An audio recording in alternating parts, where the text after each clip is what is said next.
మీరందరూ కట్టబట్టుకొని బయటకు బయలుదేరకుండా ఎక్కడికక్కడ మీరు ఎవరికి వాళ్ళు సైలెంట్ కూర్చుంటే, సైలెంట్ స్పెక్టేటర్స్ కింద ఉంటే ఇది 100% మీకు తీరని నష్టము. ఇక ఈ దేశంలో ఇంతకంటే ఒక పకడ్బందీ ప్రక్రియతో చేయగలిగిన రాష్ట్రం లేదు. అన్ని రాష్ట్రాలను చూసి ఒక పకడ్బందీ ప్రక్రియతోటి ఈరోజు నేను ఇది చేపట్టిన. దీన్ని మీరు కాపాడుకోండి. దీన్ని కాపాడుకోకపోతే ఇక నా శక్తి మేరకు నేను చేసిన. ఇక దీన్ని మీరందరూ కలిసి కంచేసి కాపాడుకోవాల్సిన సందర్భం వచ్చింది. దీన్ని కాపాడుకోండి. కాపాడుకోవడమే కాకుండా ప్రజల దగ్గరికి తీసుకెళ్లాలి. కాంగ్రెస్ పార్టీ కార్యకర్తలుగా, కాంగ్రెస్ పార్టీ అభిమానులుగా రేపు రాహుల్ గాంధీ గారిని మనం ప్రధానమంత్రిని చేయాలంటే ఓ కార్యాచరణ మనకు ఉండాలి. కార్యాచరణ లేకపోతే కూడా మనం ఈ ప్రక్రియను ప్రజల దగ్గరికి తీసుకెళ్లలేము.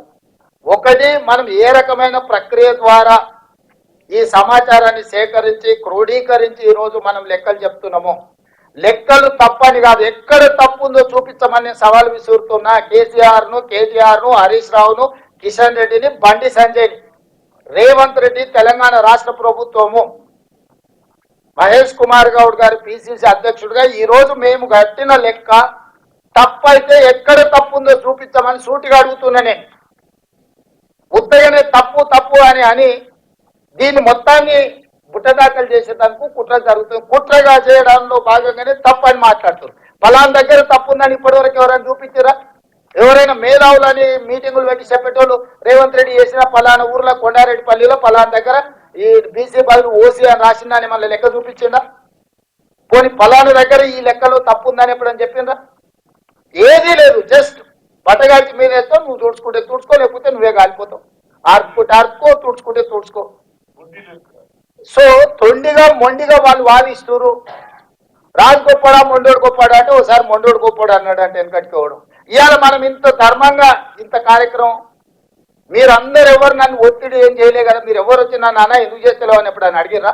నేనే బాధ్యత తీసుకొని ఫిబ్రవరిలోనే పొన్నం ప్రభాకర్ గారితో అసెంబ్లీలో తీర్మానం చేయించి అక్కడి నుంచి మంత్రివర్గ ఉపసంఘాన్ని వేసి, అక్కడి నుంచి డెడికేటెడ్ కమిషన్ వేసి, అక్కడి నుంచి బీసీ కమిషన్ వేసి, అక్కడి నుంచి అధికారులను ఇతర రాష్ట్రాలకు పంపించి, అక్కడి నుంచి మొత్తం సమాచారాన్ని సేకరించి నేను ఒక పద్ధతి ప్రకారము ఇవాళ దీన్ని చేసి ఒక లెక్క తేల్చిన.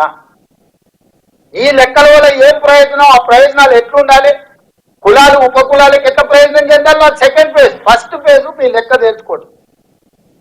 ఇవాళ నేను మీకు చెప్పేది ఒకటి, మీ లెక్క పక్కాగా మీ సంఖ్యలు ఉందనుకో, మీరు ఎవరు అడిగినా పుస్తకం తీసి ఇట్లా మీద పెట్టి నా లెక్క ఎంత ఉన్నది, నా సంగతి ఎంతో చెప్పు అని మీకు అడగడానికి మీ దగ్గర ఏమీ లేదు, పోల్చుకోవడానికి ఏమీ లేదు, సరి చేసుకోవడానికి ఏమీ లేదు. ఈ రోజు ఫస్ట్ డాక్యుమెంట్ రాజ్యాంగం కూడా బాబాసాహెబ్ అంబేద్కర్ గారిని చైర్మన్ చేసి ఒక రాజ్యాంగాన్ని రాసుకున్న తర్వాత పరిపాలనలో అమలు చేస్తూ పోయినప్పుడు సవరణలు చేసుకుంటూ వచ్చారు. ఒకవేళ అవసరం అనుకుంటే అప్పుడు సిచ్యువేషన్ ప్రకారం ఆ రోజు ప్రజలకు ఏం అనుకూలం ఉందో కొన్ని సవరణలు వేసినప్పుడు 76th అమెండ్మెంట్ ఇంతకుముందే వినయ్ గారు చెప్పారు, రాజ్యాంగంలో 76వ సవరణ ద్వారా మనం కొన్ని మార్పులు చేసుకున్నామని.